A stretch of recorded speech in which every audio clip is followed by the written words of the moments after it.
समय की बात है। एक छोटे से गांव का नाम मोती नगर था। उस गांव में नवीन नाम का एक किसान और उसकी 2 पत्नी और 2 बच्चे थे। नवीन गरीब किसान था, लेकिन बुद्धिमान था। वो अपनी छोटी सी जमीन पर खेती करता और कड़ी मेहनत से अपनी परिवार चलाता था। नवीन का जीवन सामान्य चल रहा था, लेकिन एक दिन गांव में बहुत बड़ा संकट आया। कई महीनों से बारिश नहीं हुई थी और गांव के सारे किसान परेशान थे क्योंकि उनकी फसलें सूख गई थीं और उनके पास खाने के लिए भी कुछ नहीं बचा था। सभी लोग निराश हो चुके थे, लेकिन नवीन ने अपनी हिम्मत नहीं हारी। उसने सोचा, पानी की कमी को दूर करने के लिए कोई उपाय खोजना पड़ेगा। नवीन ने अपने खेतों का निरीक्षण किया और पाया कि उसकी जमीन में पानी की धाराएं हैं जो जमीन के नीचे बह रही हैं, लेकिन लोग उसे नहीं देख पा रहे थे। नवीन ने गांव के बाकी किसानों को भी अपनी योजना के बारे में बताया, लेकिन ज्यादातर लोग उसकी बातों को नजरअंदाज कर रहे थे। उनका कहना था, बारिश नहीं हो रही है, तो जमीन के नीचे पानी की धाराएं कैसे मदद कर सकती हैं? लेकिन नवीन अपने निर्णय पर अटल रहा और उसने अकेले ही काम शुरू कर दिया। नवीन ने गांव के पास एक पुरानी कुआं देखी, जो कई सालों से सूखी पड़ी थी। अगर मैं इस कुआं को ठीक कर दूं तो इसे गांव के खेतों में पानी ला सकता हूं। लेकिन ये काम आसान नहीं है। इसके लिए केवल मुझे कड़ी मेहनत ही नहीं और सामान का जरूरत पड़ेगा। फिर भी नवीन ने अपने सीमित सामान से काम शुरू किया। उसने खुदाई करने के लिए कुछ पुराने औजारों का इस्तेमाल किया और धीरे धीरे नहर को साफ करना शुरू कर दिया। कई हफ्तों की मेहनत के बाद वह कुआं साफ करने में सफल रहा। जब कुआं पूरी तरह से साफ हो गई, तो उसमें धीरे धीरे पानी आने लगा।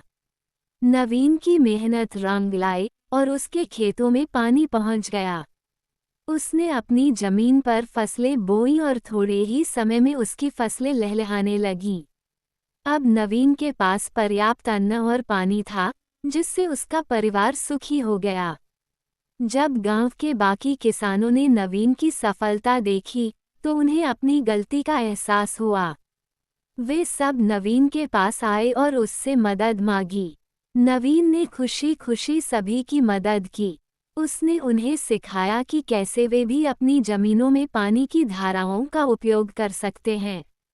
उसने नहर का विस्तार किया और गांव के सभी किसानों के खेतों में पानी पहुंचाया।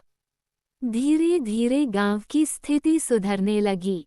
सभी किसानों की फसलें हरी भरी हो गईं और गांव में फिर से खुशहाली लौट आई।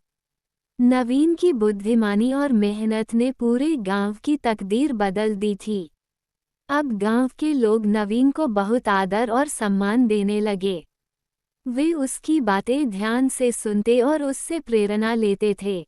एक दिन गांव के मुखिया ने नवीन को बुलाकर कहा, नवीन, तुमने अपनी बुद्धिमानी और मेहनत से हमारे गांव को बचाया है। हम सभी तुम्हारे आभारी हैं। हम चाहते हैं कि तुम गांव के प्रधान बनो और हमारी समस्याओं का समाधान करो। मैं सिर्फ एक किसान हूं और किसान ही बने रहना चाहता हूं। मेरी खुशी इसी में है कि मैं अपने खेतों में काम करूं और अपने गांव का भला करूं। मुखिया ने उसकी बातों की सराहना की और नवीन को गांव का सम्मानित व्यक्ति घोषित कर दिया। नवीन ने अपनी ईमानदारी और कड़ी मेहनत से दिखा दिया कि चाहे परिस्थिति कितनी भी कठिन क्यों न हो, अगर इंसान अपनी बुद्धि और हिम्मत से काम करे, तो कोई भी समस्या असंभव नहीं होती। नवीन की यह कहानी पूरे क्षेत्र में प्रसिद्ध हो गई। लोग दूर दूर से उसे देखने और उससे खेती की बातें सीखने आते। नवीन ने कभी घमंड नहीं किया और हमेशा सभी की मदद करने के लिए तैयार रहता। वह हमेशा कहता, ज्ञान और मेहनत का सही उपयोग ही सच्ची सफलता है।